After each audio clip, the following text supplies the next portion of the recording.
Would you like to reach our film and TV review podcast audience? Do you have a product or service of interest to film and TV home consumers or followers of the entertainment industry? Have a film or show production to publicize? For affordable price plans for all budgets, get in touch and find out about our introductory advertising options.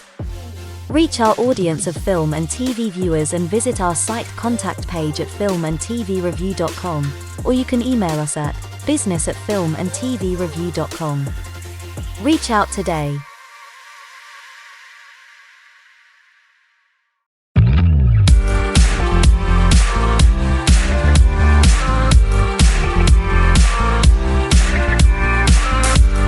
Welcome to filmandtvreview.com.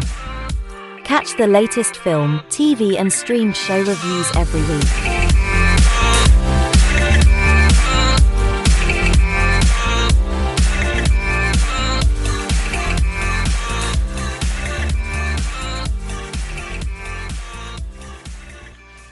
The views and opinions expressed by the authors and those providing comments are theirs alone. They do not reflect the views, opinions or position of filmandtvreview.com or their respective parent companies or affiliates.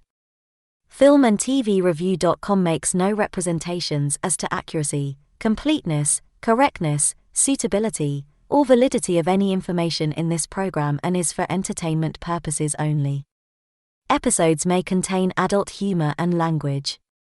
For full terms and conditions, see filmandtvreview.com.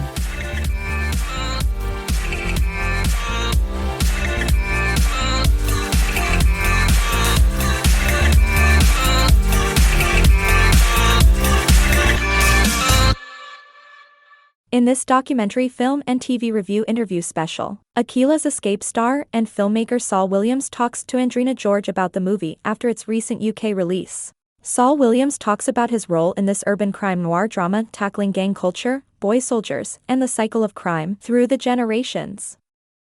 How are you doing? I'm good. How are you? I'm loving the backdrop. Oh, yeah, it's a bit messy, but it's like that.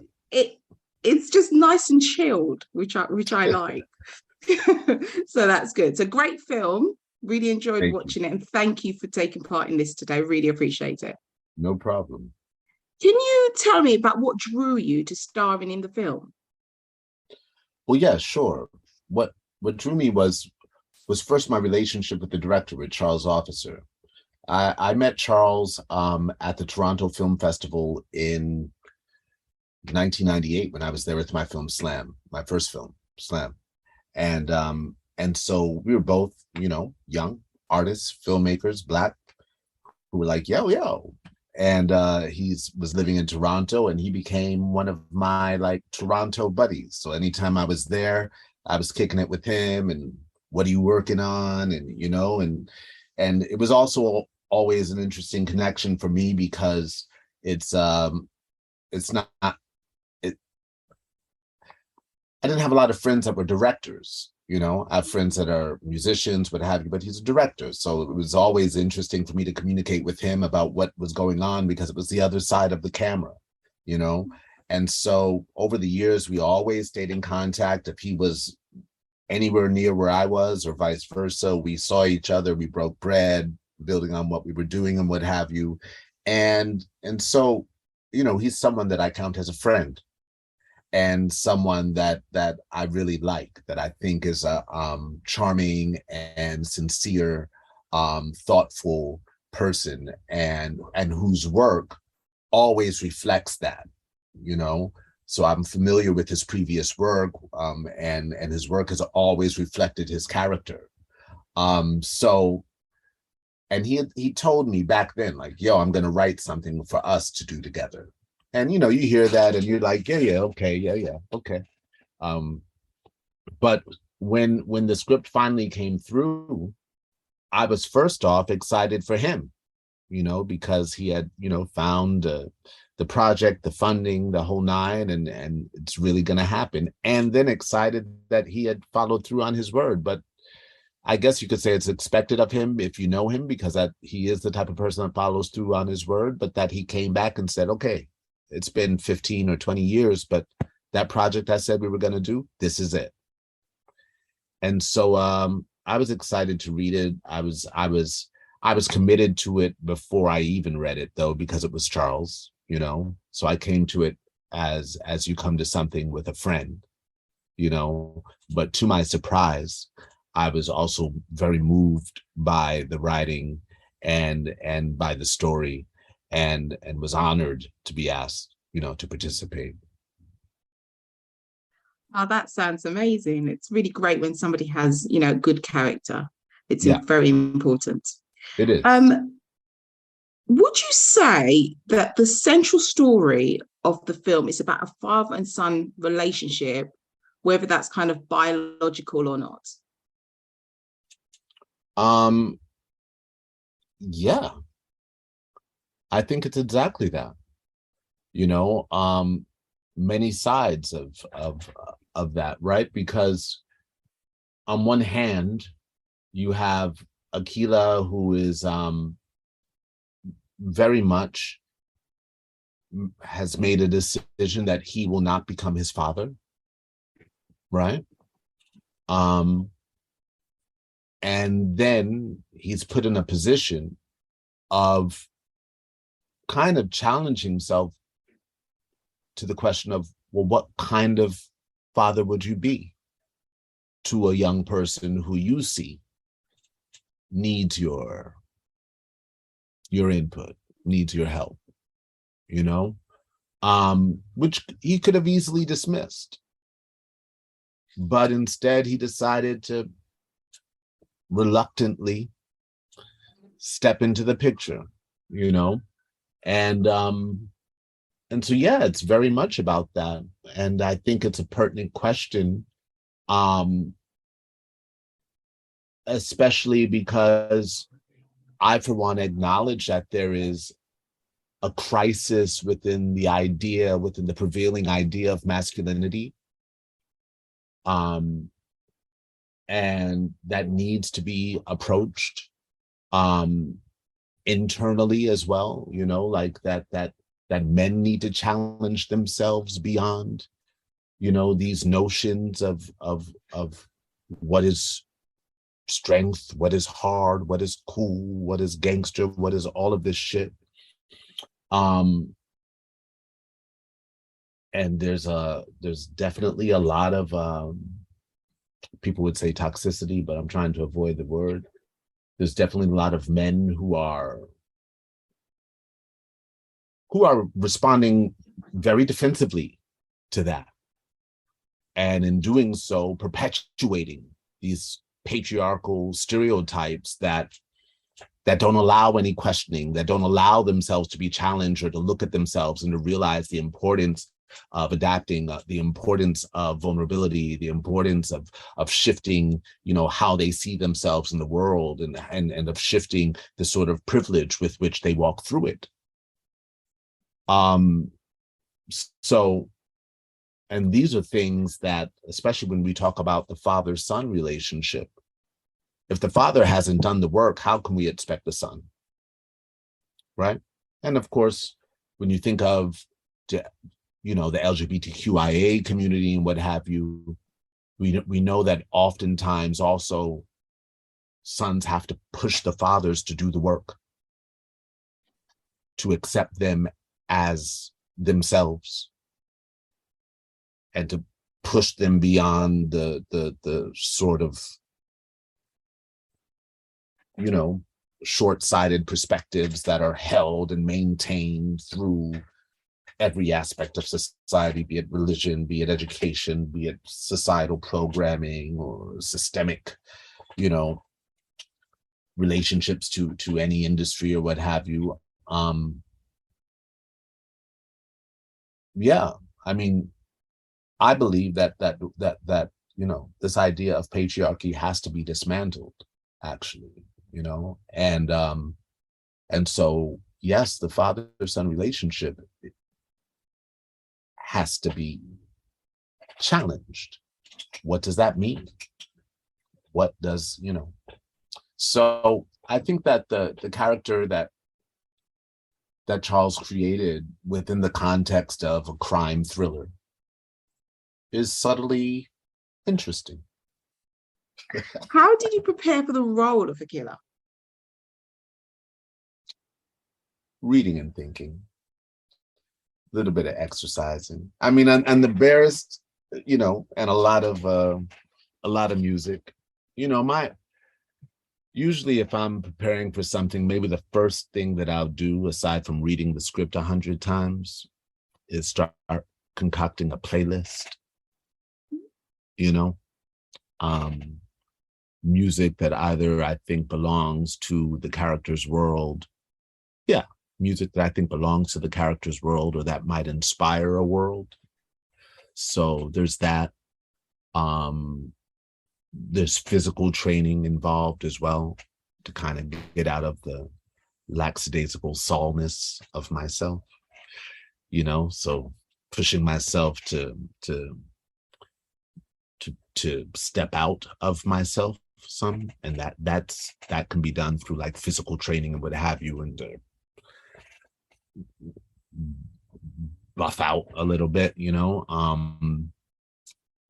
what else? And yeah, then there's a great deal of reading and thinking involved, conversations with Charles, but it's sort of it's the marination process that's crucial. You season it, but then you gotta let it sit, so yeah. Kind of like the jerk chicken, right? Very much like the jerk chicken.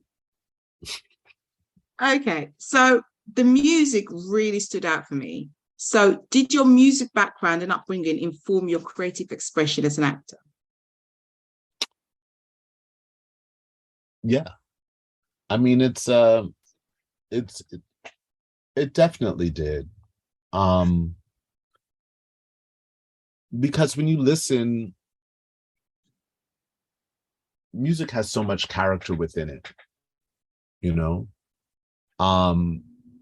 and sometimes it's a hill that you have to climb in order to, like, you listen to a James Brown song that's like, girl, let me tell you, and you're like, how the hell, where does that energy come from? That, I just woke up, like, girl, let me like so there is some sort of things to figure out in terms of how to arrive at certain places in music, right? And the music that I grew up with, between the church and hip hop, and then the music that I began choosing as I got exposed to the choices in music, right? And got into jazz and blues and reggae and stuff that, just going deeper.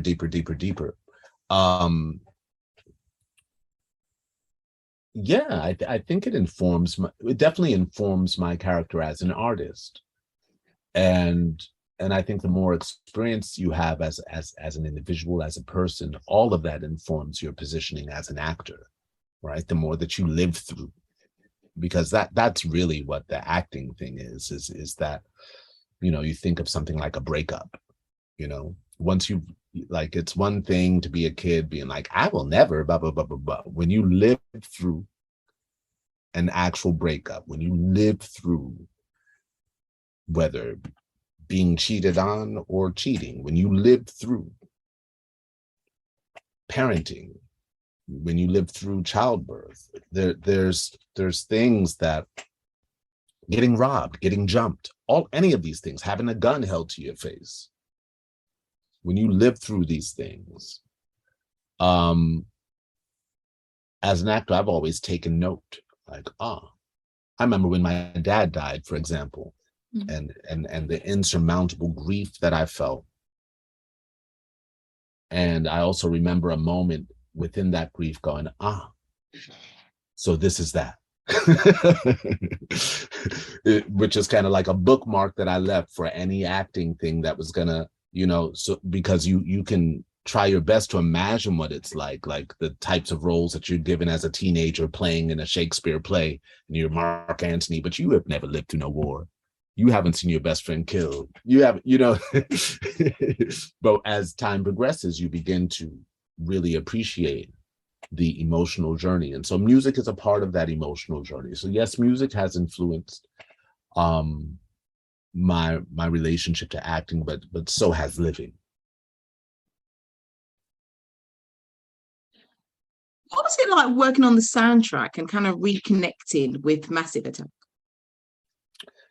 Well, the fact is that when Charles approached me as an actor for this project, I was already in the process of working on a project with Robert. Yeah. So we had been working, Robert and I, and I was very excited about some of the stuff we were coming up with. And at some point, Charles was like, "Well, what are you working on right now?" You know? And I told him. He was like, "What? Can I hear something?" and so when I shared some of the music, of course, Charles was like, "Do you think there's any chance?" And so Robert was kind enough to allow it, and it's true that it made a lot of sense because of the sort of, you know, sonic ambience of Massive Attack, the relationship to dub, and roots culture and the whole nine. I think that it made the perfect, you know, connection between Charles, who's an actual like huge fan of theirs anyway. So we were able to like you know, fulfill his dream. When he got to meet Robert, he was like, "Oh my God, Saul, you know," he was out of his mind. But I do think that it was a smart decision on his part, and that it makes a lot of sense for the film because the sort of ambience and textures that they work with really brings the necessary balance to the equation of the image and the story. And so the rest of my work on the score was a little bit difficult just because I was, you know, trying to connect music to picture, but I'm in the picture. And normally, like after I perform, I'm not necessarily trying to see myself at that point in the process. I can see the finished product, but I'm not trying to see the process of editing and all that. If I'm acting in something, you know, I'm trusting the director. But as the composer of the score, I had to be a bit more involved after we shot the film. And so that was a little difficult, but there was some magicality involved in that things kind of just fell into place. How important was the representation of Jamaican culture and diaspora in the film for you personally? Well, for me, I thought it was super exciting, you know, primarily because like all of us, you know, like we grow up yearning to see shit, like yearning to see ourselves reflected. My family's from Haiti, you know, but I grew up in New York, you know, so I grew up embedded in, you know, West Indian culture. And it's true that these narratives are not necessarily central to what we see projected, you know, in cinema and what have you. And then also for someone like Charles, who is avoiding the sort of miserablest, you know, sort of outlook, and who is finding a creative way to raise real questions and what have you, to be engaging himself in that direction. I thought it felt deeply personal. And me, I was very proud to be asked to participate in something that felt that personal and connected to the historical context of the film, which of course, you know, was already familiar with and what have you, but it was a interesting way to dive a bit deeper into that. Yeah, it was I found that to be one of the most exciting aspects of it, you know, and because also the playlist I was able to put together was very fun. You know, oftentimes I'm looking for excuses to go a particular direction in what I'm listening to. And so this film allowed me to spend a year listening to exactly what I wanted to hear, you know? There was an interesting range of female characters in the film. What are your thoughts about that? Yeah.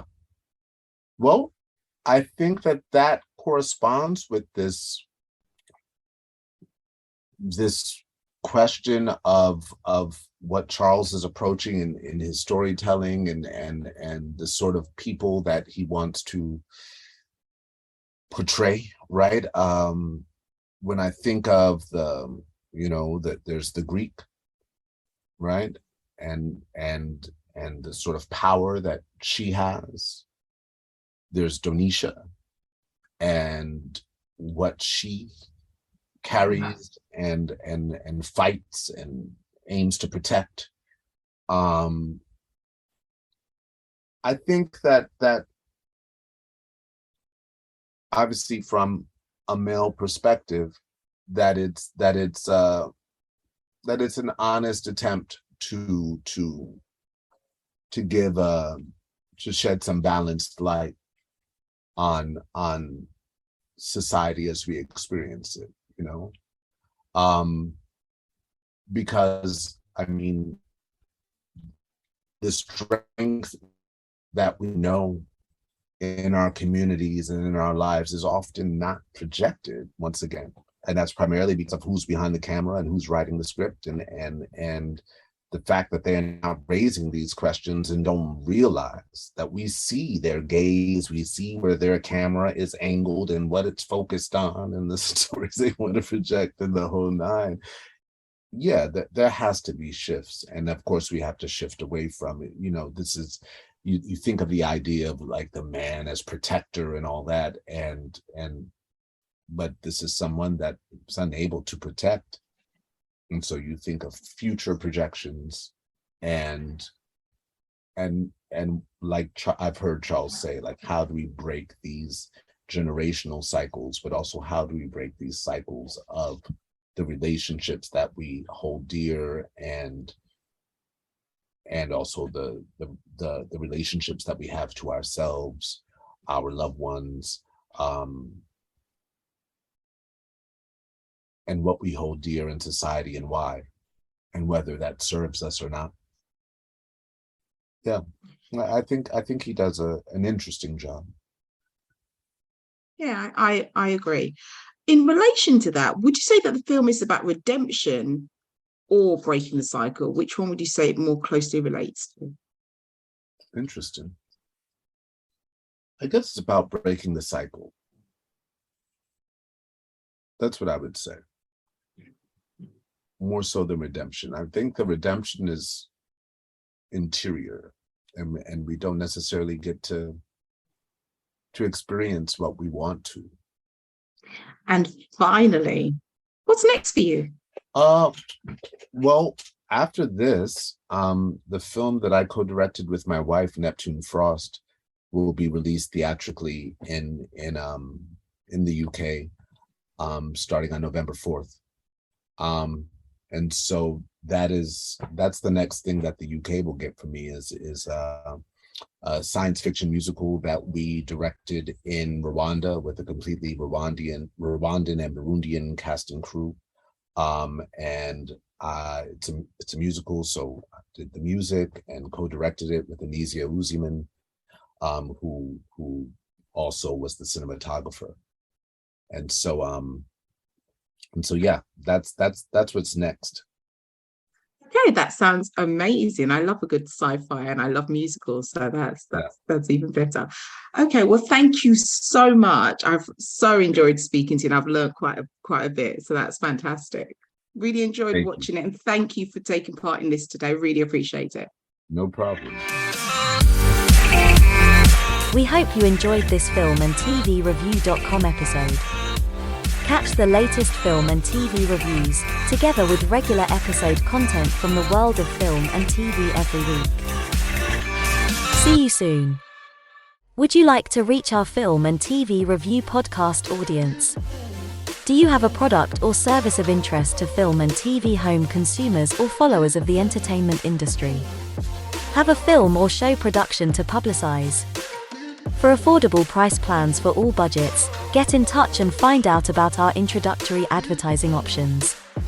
Reach our audience of film and TV viewers and visit our site contact page at filmandtvreview.com, or you can email us at business@filmandtvreview.com. Reach out today.